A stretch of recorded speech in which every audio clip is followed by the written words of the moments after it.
The stars looked different today. Ambassador Clickstar knew this because she had been watching them for 3 full cycles, waiting for this moment. Her purple skin glowed softly in the dim light of the command center as she checked the readings. One more time, the strange signals were getting stronger. The aliens were coming. The Zephyrian Council had been preparing for this day since the first radio waves reached their world. These new creatures called themselves humans. They came from a small blue planet that orbited a yellow star. The messages they sent into space were full of numbers and pictures. Some showed their cities, others showed their faces. They looked soft and weak with their pink skin and small teeth. Clickstar touched the sacred container beside her chair. Inside was their most precious gift. The essence of the Void Stalker had been carefully prepared by the temple priests. Only 3 of these mighty creatures had been killed in the last 1,000 years. Each death required 50 of their bravest warriors. Many did not return home. The essence was more valuable than all the crystals in their treasury. The human ship appeared first as a tiny dot of light. Then it grew larger until Clickstar could see its strange metal hull. It was covered in bumps and ridges that made no sense to her. Zephyrian ships were smooth and elegant like flowing water. This human vessel looked like it had been beaten with hammers. Inside the human ship, Captain Jake Morrison was also nervous. He had been dreaming of this moment since he was a child reading books about space adventures. Now he was really meeting aliens for the first time. The weight of representing all humanity pressed down on his shoulders like a heavy blanket. "All systems green, Captain," reported Lieutenant Ben Clark from his station. "The alien ship is maintaining safe distance. No weapons detected." Jake nodded and looked around the bridge. His crew was the best Earth had to offer. Dr. Lisa Grant sat at the communications station, her fingers dancing over the controls as she fine-tuned the translation programs. She had spent years learning how to talk to aliens who might think in completely different ways. "Their language patterns are becoming clearer," Dr. Grant said without looking up from her screens. "The computer is making good progress with the translation matrix. We should be able to have basic conversations soon." In the cargo bay, Dr. Amy Patterson was checking the gifts they had brought. Earth's finest foods were packed in special containers. That would keep them fresh. There were bottles of wine from France, aged cheese from Switzerland, smoked salmon from Norway, and dried beef from Texas. She hoped the aliens would like them. The meeting place was a small space station that both sides had helped build. It floated between their ships like a metal bridge connecting 2 worlds. Jake put on his best uniform and made sure his hair was neat. Dr. Grant carried a translation device that looked like a small silver box. Dr. Patterson brought a case full of Earth's gifts. The airlock opened with a soft hiss. Jake stepped through first and immediately saw the aliens waiting for him. They were taller than humans and moved like dancers. Their skin changed colors as they breathed. Clickstar stepped forward and made a graceful gesture with her 4 arms. "Greetings, humans of the 3rd planet," the translation device said in a mechanical voice. "I am Ambassador Clickstar of the Zephyrian Council. We welcome you to the great community of thinking beings." Jake smiled and held out his hand. "I am Captain Jake Morrison, representing Earth and all humanity. We are honored to meet you." Clickstar looked at the strange pink appendage Jake was offering. After a moment, she reached out with one of her arms and touched his hand gently. Her skin was warm and felt like smooth leather. "We have brought gifts," Clickstar said. "These represent the finest achievements of our people." She gestured to another Zephyrian who carried a collection of beautiful objects. There were crystals that glowed with inner light, metal sculptures that seemed to move even though they were solid, and a special golden container that hummed with energy. "This contains the essence of our most sacred creature," Clickstar explained as she lifted the golden container. "The Void Stalker has ruled our homeworld since the beginning of time. It is death given form, darkness made flesh. Only our greatest heroes dare face such a monster. The essence of one Void Stalker can feed our priests for a full year during the most important ceremonies." Dr. Patterson stepped forward with interest. Her job was to study alien life forms, and she was fascinated by everything she heard. How large are these creatures? What do they eat?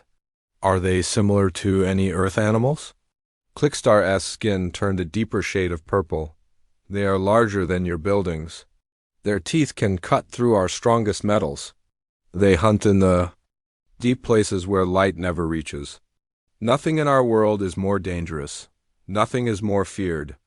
Jake accepted the gifts with both hands, feeling the weight of the golden container. These are incredible. Thank you for sharing something so important with us. Now it was time for the humans to present their gifts.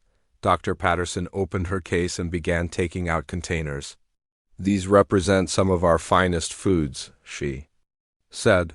This wine is made from grapes that grow in perfect soil. This cheese has been aged in caves for many years. This salmon was caught from wild rivers. She held up a package of dried meat.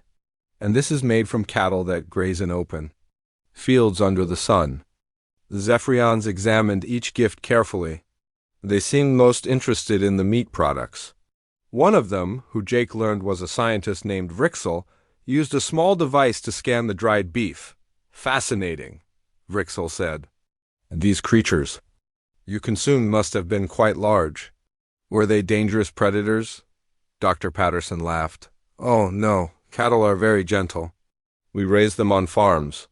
They eat grass and are quite tame. We have been domesticating them for thousands of years. Domesticating? Clickstar asked. You mean you control these creatures? That's right, Jake said. We breed them, feed them, and care for them. Then we harvest them for food when they are fully grown.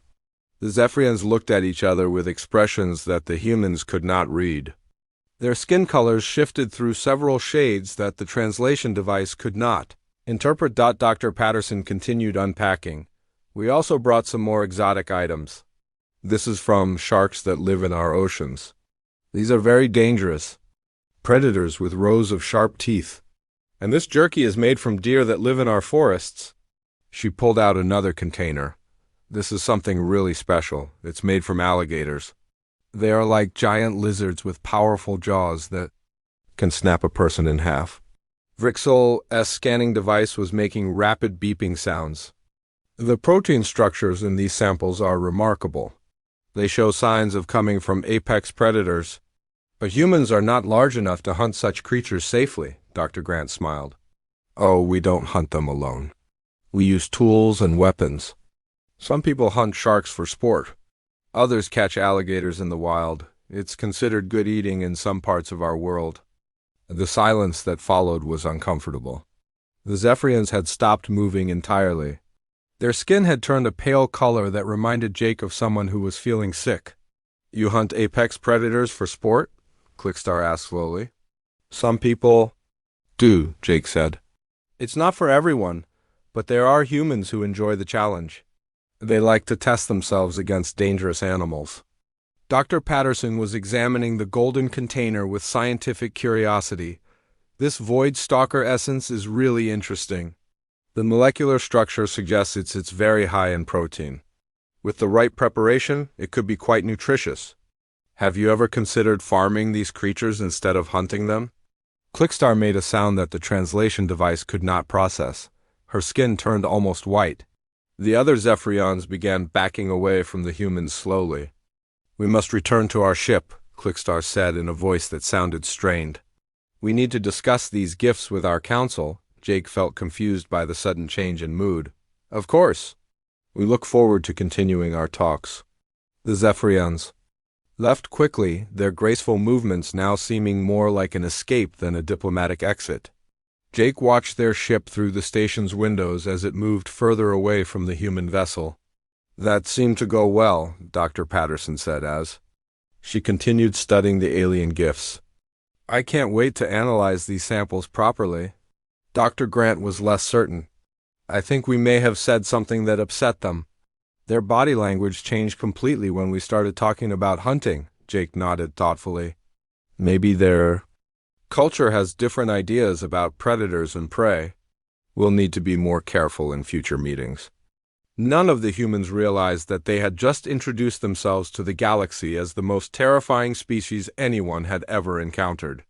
The Zephyrians were racing back to their homeworld with news that would shake their entire civilization.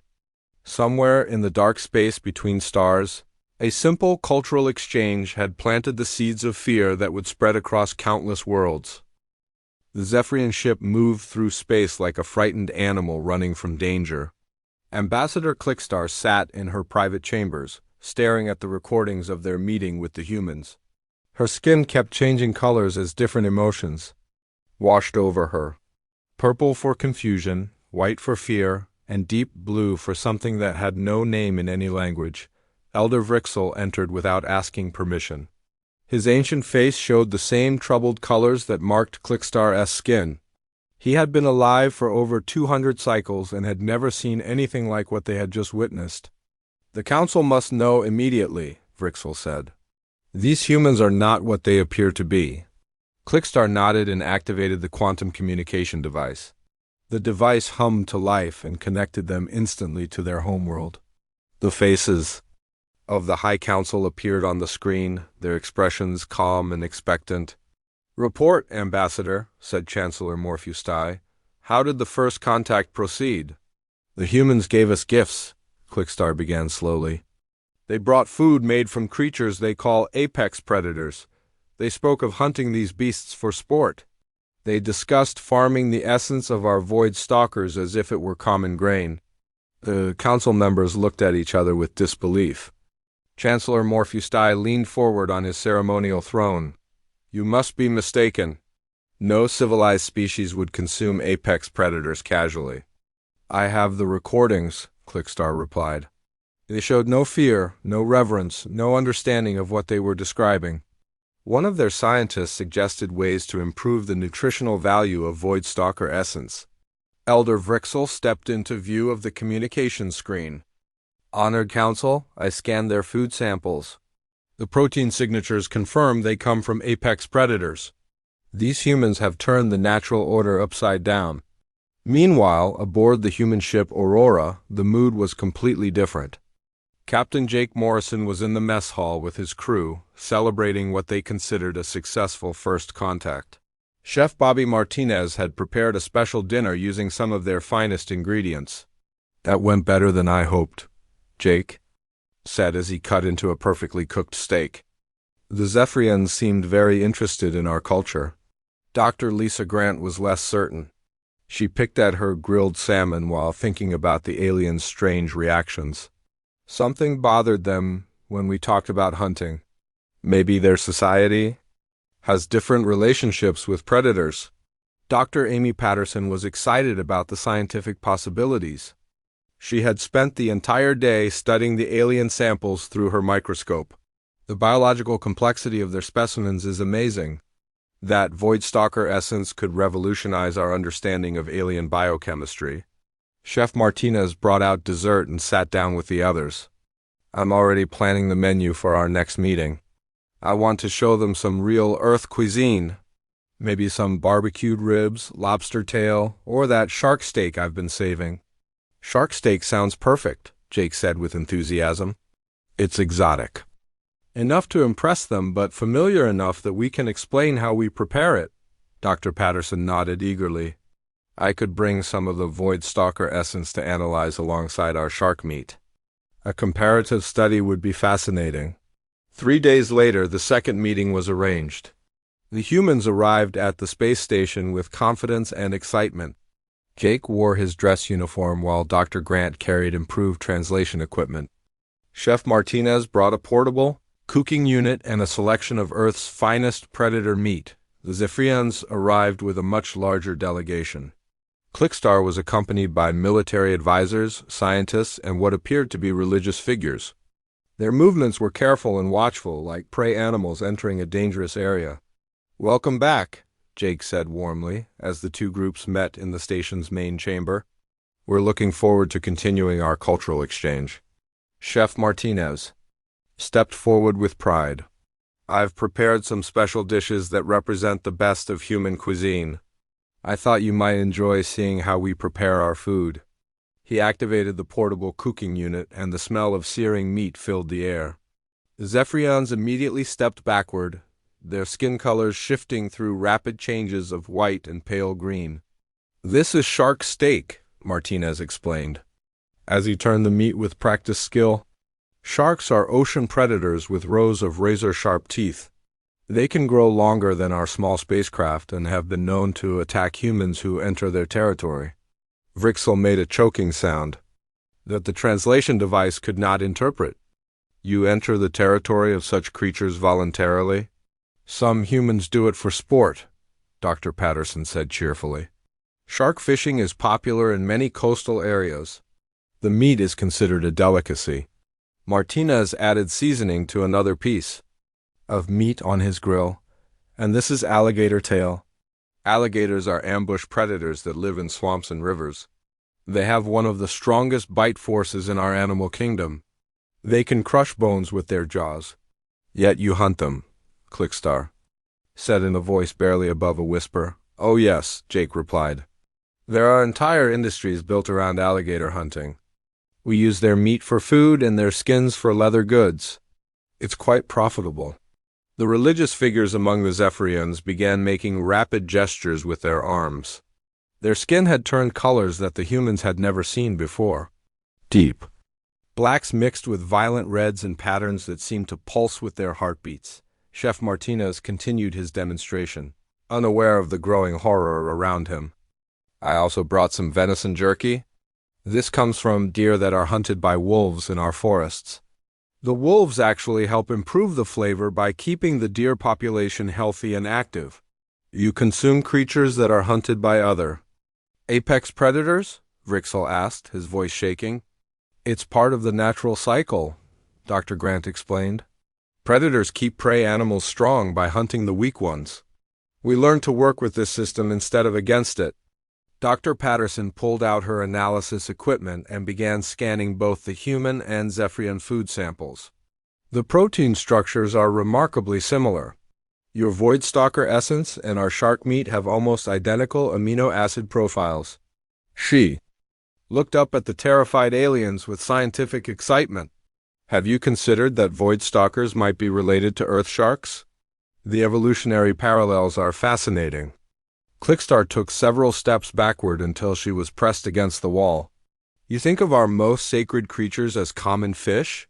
"Not common," Jake said, trying to be diplomatic. "Sharks are definitely apex predators, but humans have been fishing for thousands of years. We've learned to hunt almost everything in our oceans." Martinez finished cooking and began arranging the food on plates. "Would you like to try some?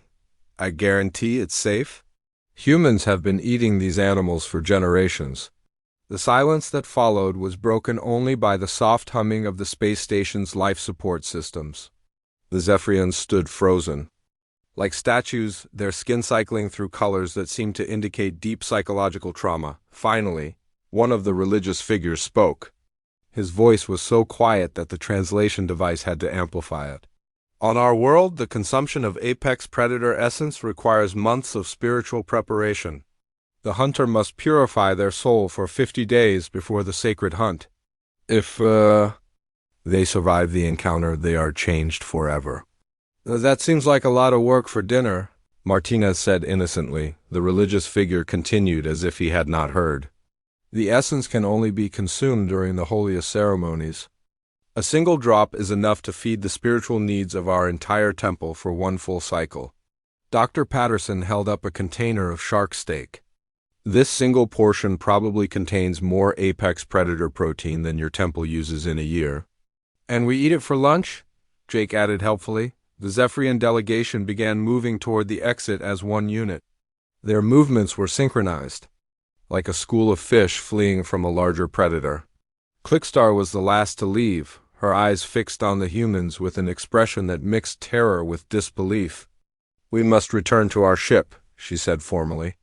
"There are matters we must discuss with our homeworld." "Of course," Jake replied. "We'll be here whenever you're ready to continue." As the airlock closed behind the Zephyrians, Chef Martinez looked disappointed. "They didn't even try the food. I spent hours preparing those steaks. Dr. Grant watched the alien ship moving away through the observation window.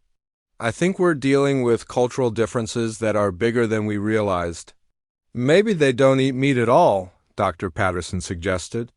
Some species might be entirely vegetarian, Jake nodded thoughtfully. We'll need to be more sensitive to their customs in future meetings.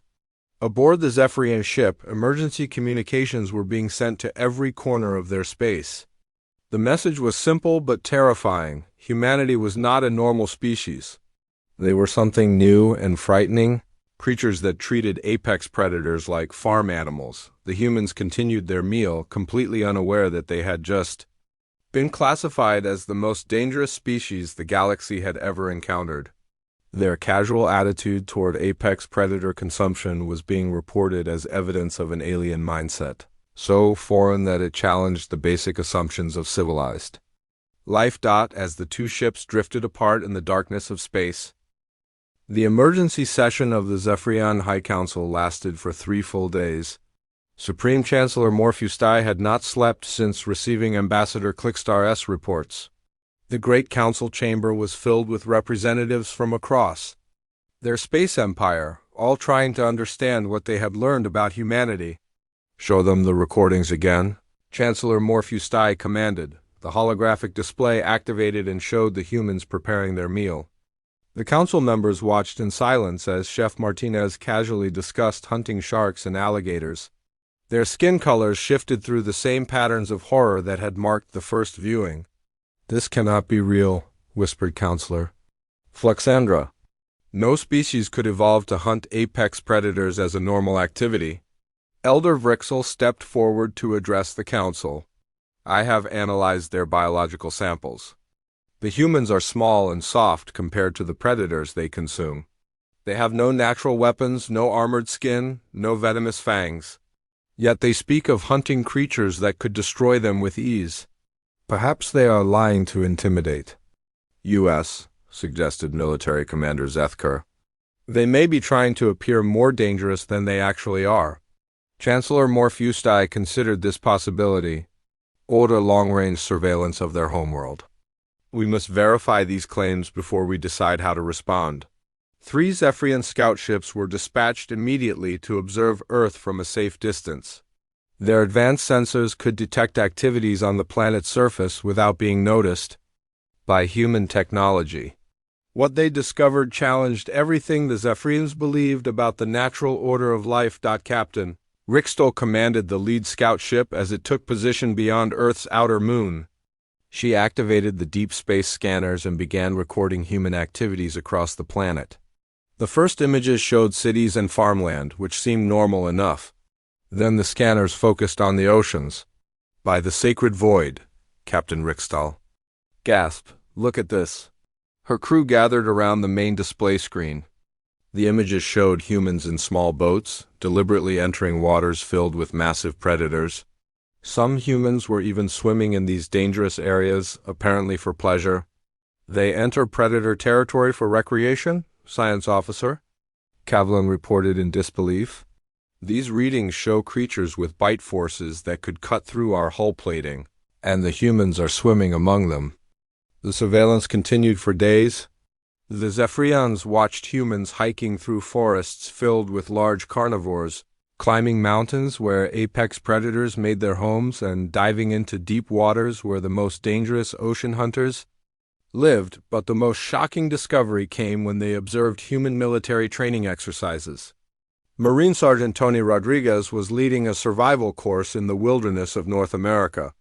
Zephyrian sensors recorded everything as human soldiers practiced techniques that defied all logic.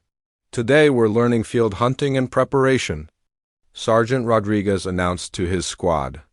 "In survival situations, you need to be able to catch and eat whatever you can find." The soldiers spread out through a forest that the Zephyrian scanners identified as home to several apex predator species. Bears, wolves, and mountain lions all lived in these woods. Instead of avoiding these creatures, the humans seemed to be looking for them. Private Don Cooper managed to track and kill a deer using only basic tools. Private Lisa Warner caught fish from a stream using improvised hooks. Most shocking of all, Sergeant Rodriguez demonstrated how to identify and avoid dangerous predators while still hunting in their territory. Bears are active in this area, Rodriguez explained to his soldiers. But if you're careful and respect their space, you can still hunt smaller game safely. The key is understanding predator behavior patterns. The Zephyrians recording this session nearly shut down their equipment. In shock. The humans were not only hunting in apex predator territory, they were teaching others how to do it as a basic survival skill. Captain Rickstall sent an emergency transmission back to the Zephyrian homeworld. The reports are confirmed. Humans regularly enter apex predator territory. They hunt, swim, and even play in areas that would be considered forbidden death zones on any civilized world. Back on Earth, the human space program was making preparations for the next diplomatic meeting. Captain Jake Morrison had received approval to invite the Zephyrians to observe a traditional Earth cultural event. He thought it would help build understanding between the two species. Dr. Amy Patterson was excited about the scientific opportunities. She had been working with Chef Bobby Martinez to prepare a demonstration that would showcase the diversity of Earth's food sources. They had gathered samples from multiple ecosystems to show how humans had adapted to eat from every level of the food chain. "This will be perfect," Martinez said as he reviewed his menu. "I'll show them how we prepare everything from simple farm animals to the most challenging apex predators." The invitation was sent to the Zephyrians through diplomatic channels. The message was simple and friendly. Join us for a traditional Earth barbecue. Experience human culture through our food preparation customs. Ambassador Clickstar received the invitation while the High Council was still debating humanity's threat level. The timing could not have been worse. Just as they were learning about human military training in predator territory, the humans were inviting them to observe more of their terrifying food customs. "We must accept," Elder Vrixel advised. "We need to understand the full extent of their capabilities. Or we could discover that we have underestimated the danger." Clickstar replied grimly. The barbecue was held on a specially prepared platform attached to the space station. Chef Martinez had outdone himself, bringing the finest examples of human cuisine from around the world. The portable grills were arranged in a circle, each one designed to cook different types of meat. The Zephyrian delegation arrived with military escorts this time. They were treating the event like a potential battlefield, rather than a cultural exchange.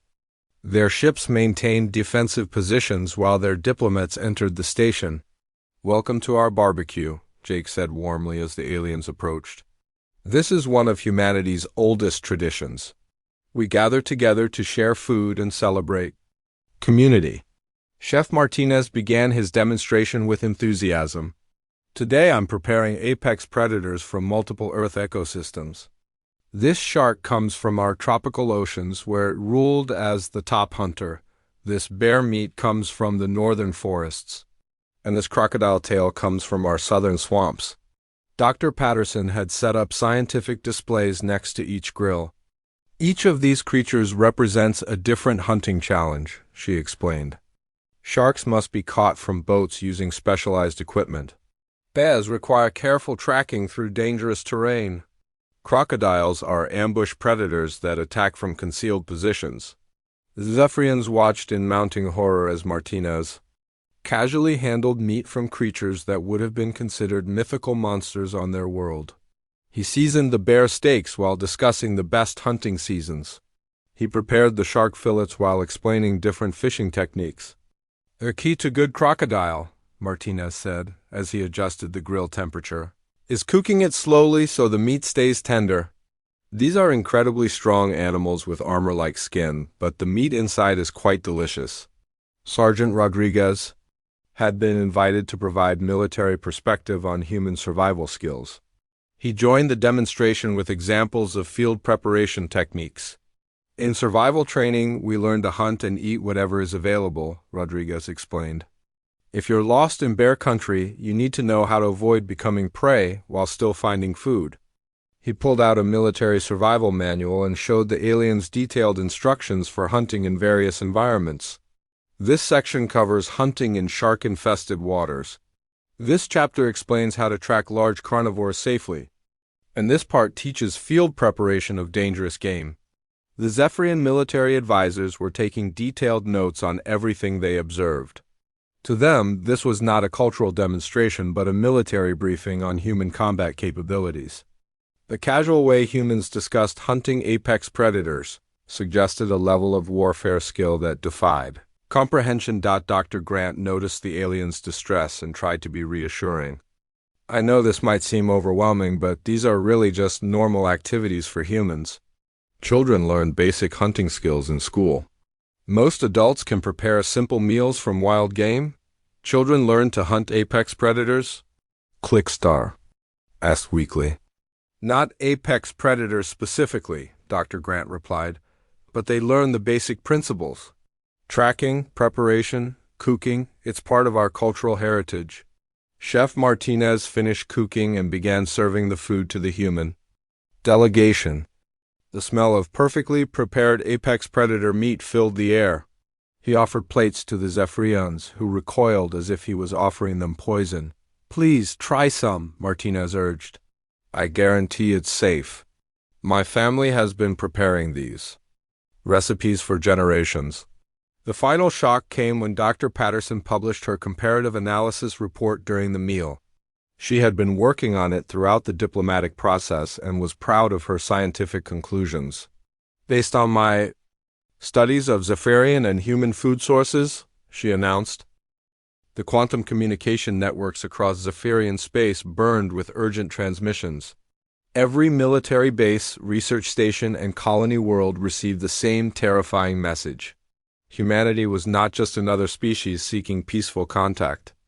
They were apex predator hunters who treated the galaxy's most dangerous creatures like common livestock. Supreme Chancellor Morpheus stood before the Grand Assembly of Allied Species.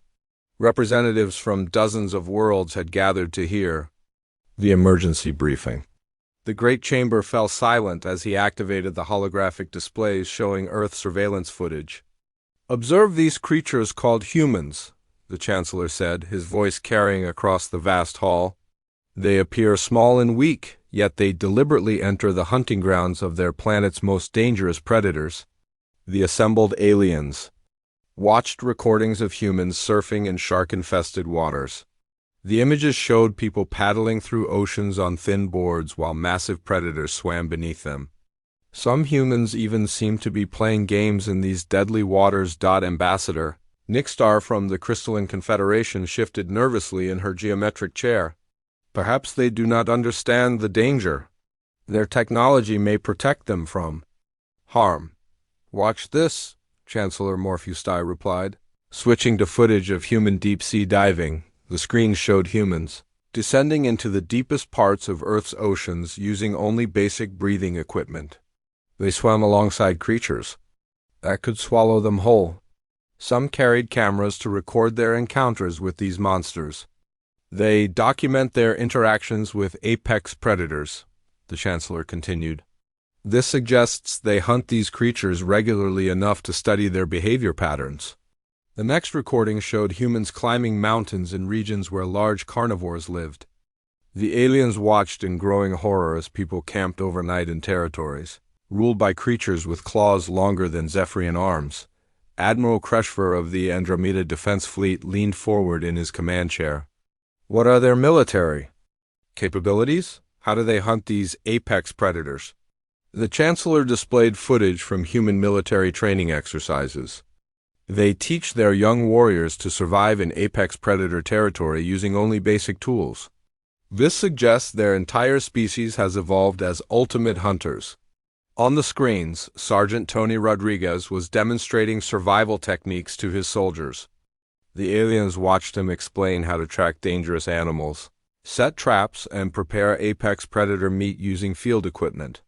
Note how casually they discuss these activities, the Chancellor observed. To them, hunting apex predators is routine training for their military forces. The footage switched to show human children at summer camps. Young humans were learning to fish, hunt small game, and prepare wild food sources. To the watching aliens, this looked like a species training their offspring for warfare from an early age. Representative Fluxandra from the Nebula Territories spoke with a trembling voice. If they train their children to hunt, their entire civilization must be built around predator domination. The most shocking revelation came when the Chancellor showed recordings of human food preparation facilities. Massive factories processed meat from various predator species on an industrial scale. The aliens saw automated systems that could process hundreds of apex predators per day. They have mechanized apex predator consumption, the Chancellor announced. This is not ceremonial hunting. This is systematic predator farming on a planetary scale. The assembly erupted in panicked discussions. Representatives from peaceful herbivore species fainted at their stations. Even the normally calm silicon-based lithoids showed signs of distress by flickering their crystalline surfaces rapidly. Meanwhile, humanity continued its expansion into space, completely unaware of the galactic panic they had caused. Colony ship. Captain Steve Williams was establishing a new settlement on Kepler 442b, following standard terraforming protocols established by Earth Command. Survey teams report abundant wildlife, Captain Williams announced to his colonists during the morning briefing. We've identified several large predator species that could provide good hunting opportunities once we're established. The colonists nodded with interest. Many of them were experienced hunters who looked forward to testing their skills against alien game. Dr. Karen Phillips had already begun cataloging the local fauna for potential food sources. The apex predator here appears to be something like a cross between a bear and a large cat, Dr. Phillips reported. Initial scans suggest the meat would be high in protein and quite edible with proper preparation. Unknown to the humans, their routine colonization reports were being intercepted by Zephyrian intelligence networks. Every casual mention of hunting alien apex predators was recorded and analyzed as evidence of humanity's expansion strategy. Commander Pete Harrison was leading the colony's hunting expedition to secure fresh meat for the settlement.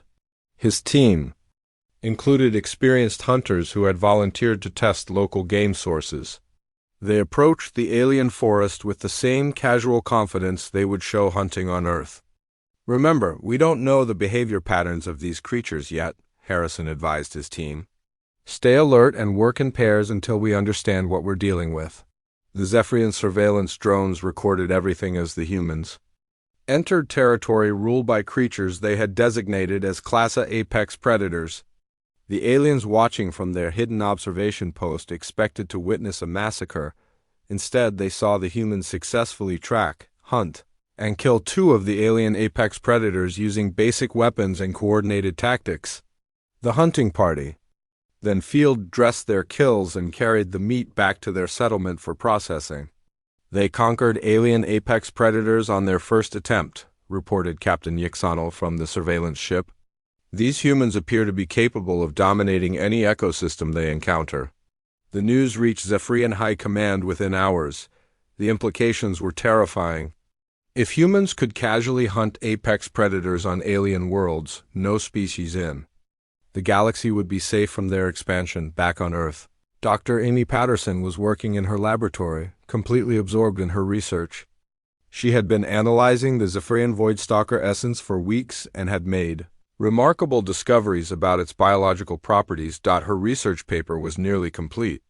The document outlined detailed methods for apex predator cultivation, including breeding programs, nutrition optimization, and industrial processing techniques.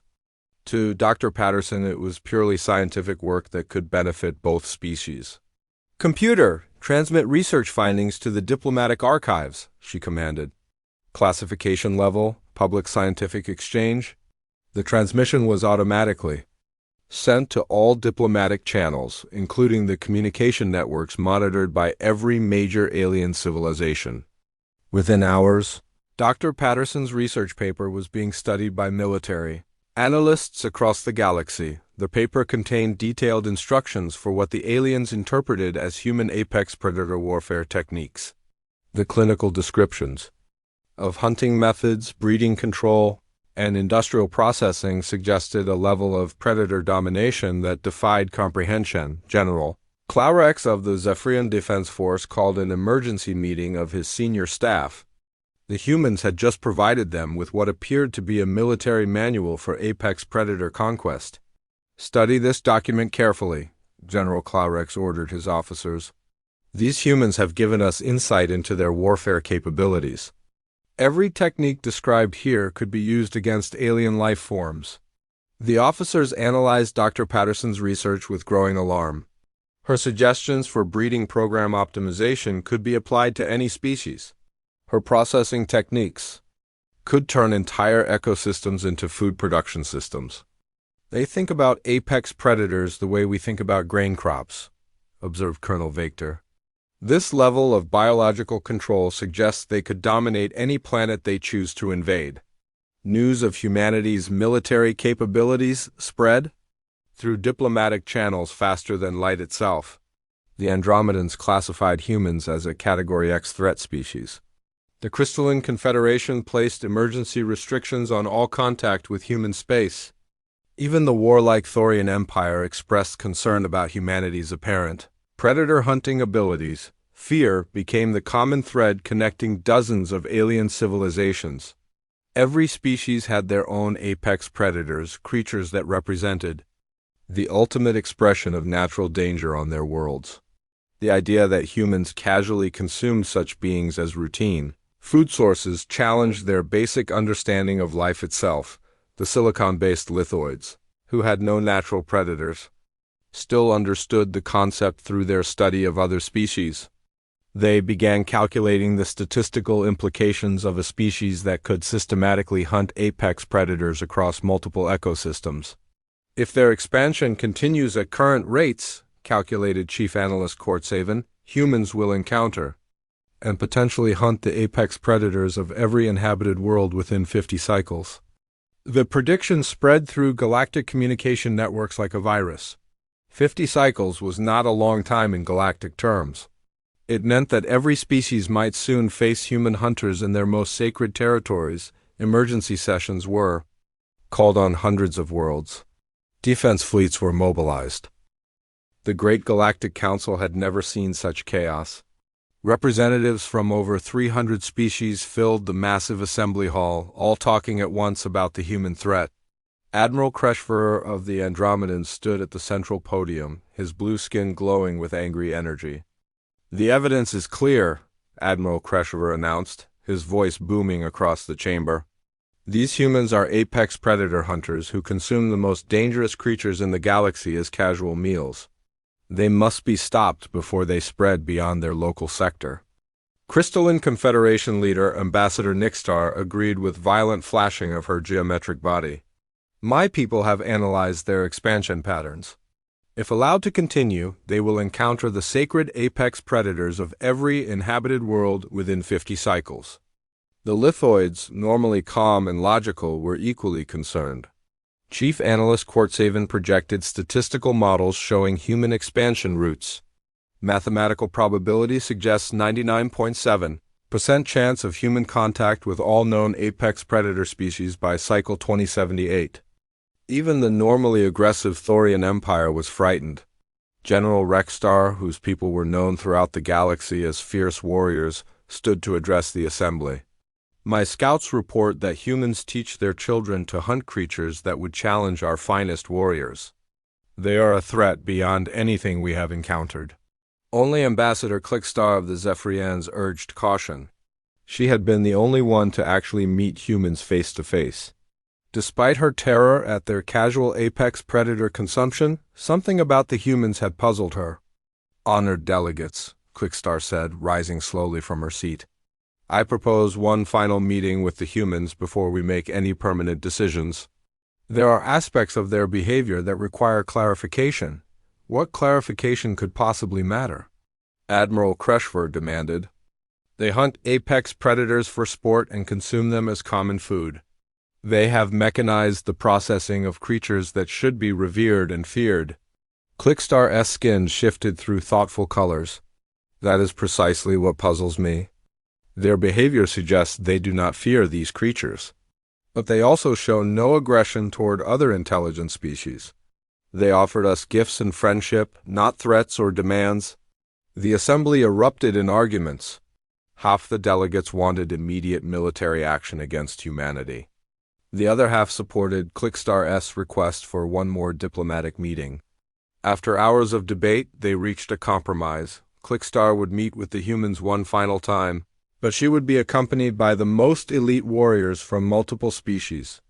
If the humans showed any signs of aggression, the fleet would be authorized to act immediately. Meanwhile, Captain Jake Morrison was preparing for what he hoped would be their most successful diplomatic meeting yet. The human delegation had received enthusiastic responses to Dr. Patterson's research paper from scientific communities across Earth. They were excited to share more cultural exchanges with their new alien friends. "I think we're really building something special here," Jake told his crew during the briefing. "The Zephyrians seem genuinely interested in our scientific methods and cultural traditions." Dr. Lisa Grant had prepared new translation protocols that she hoped would improve communication. "I've been studying their language patterns, and I think we can achieve much more precise understanding of their concepts." Chef Bobby Martinez was particularly excited about this meeting. "I've prepared our finest examples of apex predator cuisine from every continent on Earth. This will really show them the diversity of human food culture." Dr. Amy Patterson had brought her latest research findings, including detailed nutritional analyses and cultivation suggestions. "I think they'll be fascinated by the potential for interspecies agricultural cooperation." The meeting took place at the same space station, but this time the Zephyrian delegation was much larger. Clickstar arrived with military escorts from 6 different species. The humans could see heavily armed warships maintaining defensive positions around the station. "Welcome back," Jake said warmly as the massive alien delegation entered the meeting chamber. "We're honored that so many of your allies wanted to join our cultural exchange."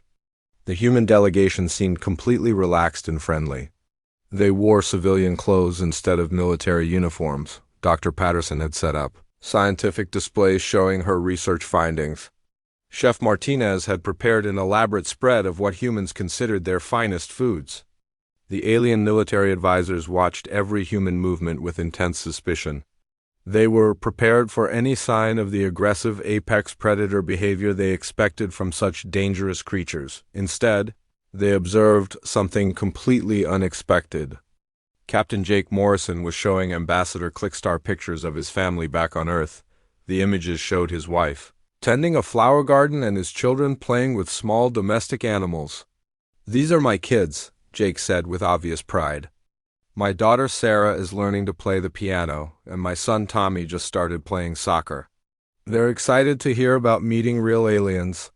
Dr. Grant was discussing human art and music with one of the Zephyrian cultural specialists. She showed recordings of human concerts, paintings, and literature. The conversations were gentle and filled with curiosity about different forms of creative expression. Chef Martinez began his food demonstration with the same enthusiasm he had shown before. But this time, Dr. Patterson interrupted him with a question that changed everything. "Ambassador Clickstar?" Dr. Patterson said, noticing the continued distress of the alien delegates. "We've shared our food culture with you several times now, but you always seem upset by our presentations. Is there something about our customs that offends your religious beliefs?" The question caught Clickstar off guard. The translation devices worked furiously as she tried to formulate a response. "That would not sound insulting to the terrifying apex predator hunters." "Your consumption of apex predators," Clickstar began carefully, "is very different from our customs. On our world, such creatures are sacred and feared. The thought of eating them casually is difficult for us to understand." Dr. Patterson looked puzzled. "Apex predators? You mean like sharks and alligators?" "Yes," Clickstar replied. "The creatures you hunt and consume with such ease are the equivalent of our most feared monsters. They are beings of ultimate danger that rule their ecosystems through terror and violence." Jake looked confused. "But sharks aren't really that dangerous to humans." "I mean, you have to be careful around them, but thousands of people swim in shark waters every day without any problems." The alien delegates stared at him in disbelief. Admiral Kreshver leaned forward aggressively. You claim these apex predators are not dangerous? Well, they can be dangerous if you're not careful, Dr. Grant explained. But humans learned to coexist with predators thousands of years ago. We developed tools and techniques that let us hunt safely. Chef Martinez nodded enthusiastically. That's right. Humans have been fishing for sharks since ancient times. It's really not that complicated once you know what you're doing. Doctor. Patterson pulled up her research data on a portable screen. Look at the statistical analysis. Shark attacks are extremely rare compared to the number of human-shark interactions. Most apex predators actually avoid humans unless they're threatened or confused. The alien military advisors looked at each other with growing confusion. These humans were describing apex predator hunting as a routine activity that required basic safety precautions rather than legendary courage. But your military training, General Rexstar interjected. We observed your warriors learning to hunt in apex predator territory. This suggests advanced combat capabilities. Sergeant Tony Rodriguez, who had been invited to provide cultural context, looked surprised. You mean survival training? That's just basic military education. We teach soldiers how to find food and shelter in any environment. Any environment? Clickstar asked weakly. Sure, Rodriguez replied. Soldiers might be deployed anywhere from Arctic regions to tropical jungles. They need to know how to survive using local resources. Hunting and fishing are essential skills. The conversation continued for hours as the truth slowly emerged. The aliens began to understand that humans had not evolved as super predators, who dominated apex hunters through superior violence. Instead, they had evolved on a world so dangerous that learning to coexist with apex predators was simply a survival necessity. Your planet, Ambassador Nixtar said with growing comprehension, must be extraordinarily hostile to require such adaptations. Jake nodded thoughtfully. Earth can be pretty challenging. We have predators in our oceans, forests, mountains, and even our rivers, but humans learn to adapt. We develop technology and techniques that let us live safely alongside dangerous animals. Dr. Patterson added, what makes humans successful isn't that we're great hunters. It's that we're great problem solvers. When we encounter a dangerous situation, we figure out ways to make it safer. The revelation transformed the entire dynamic of the meeting. The aliens realized they had fundamentally misunderstood what they were seeing. Humans were not apex predator hunters because they were aggressive monsters. They were apex predator hunters because they had no choice. So when you consume these creatures, Clickstar said slowly, it is not from dominance or cruelty. It is from necessity and adaptation.